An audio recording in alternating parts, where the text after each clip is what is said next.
Hi friends, welcome to Pendems kitchen. ఈరోజు వీడియోలో మైదా లేకుండానే బ్రేక్ఫాస్ట్లోకైనా స్నాక్స్లోకైనా చాలా చాలా టేస్టీగా క్రిస్పీగా ఉండే చిట్టి చిట్టి పునుగుల్ని ఎలా ప్రిపేర్ చేసుకోవచ్చో ఈ వీడియోలో చూపించబోతున్నాను. ఇక్కడ నేను చూపించబోయే ఈ చిట్టి చిట్టి పునుగుల్ని ఒక్కసారి ట్రై చేసి చూడండి, చాలా చాలా టేస్టీగా ఉంటాయి. ఇక్కడ మీకు చూస్తేనే తినాలనిపిస్తుంది కదా. మరి ఇంకెందుకు ఆలస్యం, మైదా లేకుండానే చిట్టి చిట్టి పునుగుల్ని టేస్టీగా ఎలా ప్రిపేర్ చేసుకోవచ్చో ఈ వీడియోలోకి వెళ్ళి చూసేయండి. ఈ పునుగుల్ని ప్రిపేర్ చేసుకోవడం కోసం ఇలా ఒక గిన్నెని తీసుకొని అందులోకి 1 కప్పు మినపగుళ్ళని వేసుకోండి. మీరు ఇవన్నీ కొలుచుకోవడానికి ఒక గిన్నెని కానీ గ్లాసుని కానీ సెట్ చేసుకోండి. అప్పుడే మీకు పునుగులు పర్ఫెక్ట్గా వస్తాయి. వీటిని 1కి 2 సార్లు శుభ్రంగా కడిగేసి ఆ నీళ్ళన్నీ కూడా తీసేసి మళ్ళీ తిరిగి నీళ్ళని పోసుకొని ఈ మినపగుళ్ళని కనీసం ఒక 4 నుంచి 5 గంటల సేపు నానబెట్టుకోండి. ఈ గిన్నెని పక్కన పెట్టేసుకొని నెక్స్ట్ ఇంకొక గిన్నెని తీసుకొని అందులోకి మీరు ఏ కప్పుతో అయితే మినపగుళ్ళు వేసుకున్నారో అదే కప్పుతోటి 1.5 కప్పుల వరకు బియ్యం పిండిని వేసుకోండి. మనకి సూపర్ మార్కెట్స్లో ప్యాకెట్స్లో బియ్యం పిండి దొరుకుతుంది కదా, ఆ బియ్యం పిండినే వేసుకున్నాను నేను. నెక్స్ట్ ఇందులోకి 1.5 కప్పుల వరకు నీళ్ళని వేసుకోండి. నీళ్ళని ఒకేసారి కాకుండా సగం సగం కప్పు నీళ్ళని వేసుకుంటూ ఈ బియ్యం పిండిని కలుపుకోండి. సో మొత్తానికి 1.5 కప్పుల నీళ్ళని వేసుకొని కలుపుకున్న తర్వాత మనకి బియ్యం పిండి అనేది ఈ కన్సిస్టెన్సీలో వస్తుందన్నమాట. ఇంతకన్నా పలచగా ప్రిపేర్ చేసుకోవద్దు, అలాగని ఇంతకన్నా గట్టిగా ప్రిపేర్ చేసుకోవద్దు. ఇక్కడ నేను చెప్పినట్టుగా ఎగ్జాక్ట్గా 1.5 కప్పులు నీళ్ళు వేసుకొని ప్రిపేర్ చేసుకుంటే మనకి బియ్యం పిండి అనేది ఈ కన్సిస్టెన్సీలో వస్తుందన్నమాట. దీని మీద కూడా మూత పెట్టేసి ఈ బియ్యం పిండిని కూడా ఒక 4 నుంచి 5 గంటల సేపు నానపెట్టుకోండి. నెక్స్ట్ ఇంకొక చిన్న గిన్నెని తీసుకొని మనకి పునుగులు మంచి క్రిస్పీగా రావడం కోసం ఒక 1/2 కప్పు వరకు సన్నగా ఉండే ఇడ్లీ రవ్వని వేసుకోండి. ఈ ఇడ్లీ రవ్వను కూడా శుభ్రంగా 1కి 2 సార్లు కడిగేసి ఆ నీళ్ళన్నీ కూడా తీసేసి మళ్ళీ తిరిగి నీళ్ళని పోసుకొని ఈ రవ్వను కూడా ఈ పప్పులతో పాటుగానే ఒక 4-5 గంటల సేపు నానపెట్టుకోవాలి. సో నేను మొత్తానికి ఒక 5 గంటల సేపు మినపగుళ్ళు నానిన తర్వాత మీకు చూపిస్తున్నాను, చూసారా మనకి మినపగుళ్ళు చక్కగా నానిపోయాయి. నెక్స్ట్ అలానే మనం ఒక 5 గంటల ముందు నానపెట్టుకున్న బియ్యం పిండి కూడా చక్కగా నానిపోయింది. అలాగే 5 గంటల ముందు నానపెట్టుకున్న ఇడ్లీ రవ్వ కూడా చక్కగా నానిపోయింది. ఈ ఇడ్లీ రవ్వలో ఉన్న ఎక్స్ట్రా నీళ్ళన్నీ కూడా తీసేసి ఇడ్లీ రవ్వలో నుంచి ఈ విధంగా నీళ్ళని పిండుకుంటూ గట్టిగా చేత్తో ఇలా బాగా పిండేసి ఈ ఇడ్లీ రవ్వని మాత్రమే మనం ముందుగా నానపెట్టుకున్న బియ్యం పిండిలోకి వేసుకోండి. నీళ్ళేమీ లేకుండా ఇలా గట్టిగా పిండేసి రవ్వని మాత్రమే బియ్యం పిండిలోకి వేసుకోవాలి. సో ఇలా రవ్వ అంతా కూడా బియ్యం పిండిలోకి వేసుకొని ఈ గిన్నెని రెడీగా పక్కన పెట్టుకోండి. నెక్స్ట్ మనం మినపగుళ్ళు గ్రైండ్ చేసుకోవడానికి ఈ మినపగుళ్ళు మొత్తాన్ని కూడా మిక్సీ జార్లోకి వేసుకొని ఇందులోకి జస్ట్ ఒక 1/2 కప్పు అన్ని నీళ్ళని వేసుకొని ఈ మినపగుళ్ళని బాగా గట్టిగా అలాగే మెత్తటి పేస్ట్ లాగా గ్రైండ్ చేసుకోవాలి. నీళ్ళని మరీ ఎక్కువగా పోసుకోకుండా కొంచెం కొంచెం పోసుకుంటూ ఈ మినప్పిండిని బాగా మెత్తగా గ్రైండ్ చేసుకోండి. ఇక్కడ నేను మీకు గ్రైండ్ చేసిన తర్వాత చూపిస్తున్నాను, చూసారా మనకి పిండి అనేది చేత్తో పట్టుకొని చూస్తే ఇలా చాలా మెత్తగా ఉండాలన్నమాట. ఇలా గ్రైండ్ చేసుకున్న పిండిని ఒక గిన్నెలోకి వేసుకోండి. పిండి కన్సిస్టెన్సీ కూడా చూసారా, గ్రైండ్ చేసిన తర్వాత ఈ విధంగా ఉండాలన్నమాట. మరీ పలుచగా ఉండకూడదు, అలాగని మరీ గట్టిగా ఉండకూడదు.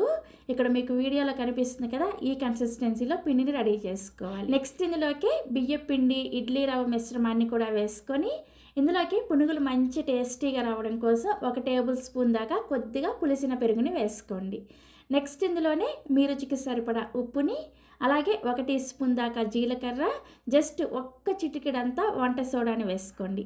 వంట సోడాని మరీ ఎక్కువగా వేసుకోవద్దు, మనం ఇడ్లీ రవ్వ వేసుకున్నాం కాబట్టి పునుగులు నూనెని ఎక్కువగా పీల్చేస్తాయి అనమాట. అందుకని వంట సోడాని వీలైనంత తక్కువగా వేసుకోండి.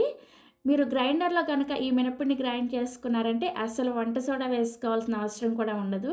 నేను ఇది మిక్సీలో గ్రైండ్ చేశాను కాబట్టి జస్ట్ మనం 2 వేలతో తీసుకుంటే ఎంతైతే వస్తుందో అంత వంట సోడాని మాత్రమే చిటికెడు వేసుకోవాలి. సో ఇవన్నీ వేసుకున్న తర్వాత ఇవన్నీ కూడా పిండిలో కలిసేటట్లుగా బాగా కలుపుకోవాలి. కలుపుకున్న తర్వాత ఇక్కడ నేను మీకు పిండి కన్సిస్టెన్సీ చూపిస్తున్నాను, చూసారా మనకి పునుగులు వేసుకోవడానికి ఈ విధంగా వీలుగా ఉండాలన్నమాట. ఇందులో ఎక్స్ట్రాగా నీళ్ళేమీ యాడ్ చేసుకోవద్దు. ఇక్కడ నేను చెప్పినట్టుగా ఎగ్జాక్ట్గా గ్రైండ్ చేసుకున్నారంటే పిండిని మీకు కూడా ఇదే విధంగా రెడీ అవుతుందన్నమాట. ఒకవేళ పొరపాటున మీకు పిండి కనుక కొంచెం పలచనైందంటే మాత్రం ఖచ్చితంగా ఇందులోకి ఒక 2 టేబుల్ స్పూన్ల దాకా మైదా పిండిని కానీ లేదంటే గోధుమ పిండిని కానీ వేసుకోవాలి. సో మీకు ఒకవేళ పిండి పలచనైతే ఆ విధంగా గోధుమ పిండిని కానీ మైదా పిండిని కానీ వేసుకొని పిండిని ఈ కన్సిస్టెన్సీలో రెడీ చేసుకోండి. సో మనకి పునుగులు వేసుకోవడానికి పిండి రెడీ అయిపోయింది. ఇక దీన్ని పులయి పెట్టాల్సిన అవసరం ఏమీ లేదనమాట. పిండిని కలుపుకున్న తర్వాత వెంటనే పునుగులు వేసుకోవచ్చు. సో పునుగులు వేసుకోవడం కోసం స్టవ్ మీద కడాయిలోకి డీప్ ఫ్రైకి సరిపడా నూనెని పోసుకొని నూనెని బాగా వేడి చేసుకోండి. నూనె అనేది బాగా వేడైతేనే పునుగులు వేసిన వెంటనే పైకి తేలుతాయి అన్నమాట. సో నూనె బాగా వేడైన తర్వాత మంటని మీడియం ఫ్లేమ్లోకి పెట్టుకొని మనం ప్రిపేర్ చేసుకున్న పిండిని ఒక సైడ్ నుంచి ఇలా కొద్దిగా పిండిని తీసుకొని గిన్నెకి ఇలా కట్ చేసుకొని చిన్న చిన్న రౌండ్ పునుగుల్లాగా వేసుకోండి. సో ఇలా కడాయికి సరిపడా పునుగులన్నీ కూడా వేసుకున్న తర్వాత వీటిని ఖచ్చితంగా మీడియం ఫ్లేమ్లోనే ఈ విధంగా రౌండ్గా తిప్పుకుంటూ మంచి గోల్డెన్ కలర్ వచ్చేంత వరకు ఫ్రై చేసుకోండి. మీరు లో ఫ్లేమ్లో పెట్టేశారంటే నూనెని బాగా పీల్చేస్తాయి అనమాట. అదే హై ఫ్లేమ్లో పెట్టేశారంటే పునుగులు క్రిస్పీగా రాకుండా పైన రంగు వచ్చేసి లోపల పచ్చి పచ్చిగా ఉంటాయి అన్నమాట. అందుకని మీడియం ఫ్లేమ్లోనే ఈ విధంగా రౌండ్గా తిప్పుకుంటూ పునుగుల్ని మంచి గోల్డెన్ కలర్ వచ్చి క్రిస్పీగా వేగేంత వరకు ఫ్రై చేసుకోండి. సో ఇక నేను మీకు పునుగులు చక్కగా వేగిన తర్వాత చూపిస్తున్నాను, చూసారా? ఇలా చక్కగా వేగిన తర్వాత ఇలా ఒక జాలి గరిటెలోకి తీసుకొని వేగిన పునుగుల్ని ఒక టిష్యూ పేపర్ వేసిన బౌల్లోకి తీసుకోండి. ఎక్స్ట్రా నూనె ఏమన్నా ఉంటే టిష్యూ పేపర్ పీల్ చేస్తుంది అనమాట. ఇదే విధంగా మిగిలిన పిండితో కూడా పునుగులను వేసుకోండి. మీకు ఒకవేళ పిండి మిగిలితే ఫ్రిడ్జ్లో పెట్టుకొని చక్కగా నెక్స్ట్ డే కూడా ఈ పిండితో పునుగులు వేసుకోవచ్చు. పిండి ఏమి పాడవదు అనమాట. సో చక్కగా ఇలా కావాల్సిన పునుగులు వేసుకొని సర్వింగ్ ప్లేట్లోకి తీసుకొని పల్చటి టమోటా చట్నీతో సర్వ్ చేసుకున్నారనుకోండి, ఎన్ని తింటున్నారో లెక్క లేకుండా లాగించేస్తారు, అంత టేస్టీగా ఉంటాయి. అదేవిధంగా ఇలా కొద్దిగా పక్కన ఉల్లిపాయలను పెట్టుకొని ఈ పునుగులు తిని చూడండి ఎంత టేస్టీగా ఉంటాయో. విజయవాడ చిట్టి చిట్టి పునుగుల్లో ఈ టమోటా చట్నీ రెసిపీ నేను చూపించాను. మీలో ఎవరికైనా ఈ టమోటా చట్నీ రెసిపీ కావాలంటే ఈ వీడియో కింద డిస్క్రిప్షన్లో ఆ చట్నీ రెసిపీ లింక్ కూడా ఇస్తాను, ఒకసారి చెక్ చేయండి. సో నేను ఇక్కడ ఒక పునుగుని తుంచి చూపిస్తున్నాను, చూసారా? పైనుంచి క్రిస్పీగా లోపల సాఫ్ట్గా చాలా చాలా టేస్టీగా ఉంటాయి. మైదా వేయకుండానే మనం ఇలా చక్కగా టేస్టీగా క్రిస్పీ పునుగుల్ని చాలా ఈజీగా ప్రిపేర్ చేసుకోవచ్చు. ఇలా ప్రిపేర్ చేసుకున్న ఈ పునుగుల్ని ఇలా పల్చటి టమోటా చట్నీతో ఒక్కసారి టేస్ట్ చేశారనుకోండి, ఖచ్చితంగా మళ్ళీ మళ్ళీ ప్రిపేర్ చేసుకుంటారు, అంత టేస్టీగా ఉంటాయి. సో మీరు ఎప్పుడు ట్రై చేస్తున్నారో ఈ వీడియో కింద కామెంట్ సెక్షన్లో నాతో షేర్ చేసుకోవడం అస్సలు మర్చిపోవద్దు. అలాగే మరిన్ని ఎమ్మీ అండ్ టేస్టీ రెసిపీస్ కోసం పెండెమ్స్ కిచెన్ని సబ్స్క్రైబ్ చేసుకోండి. Thank you.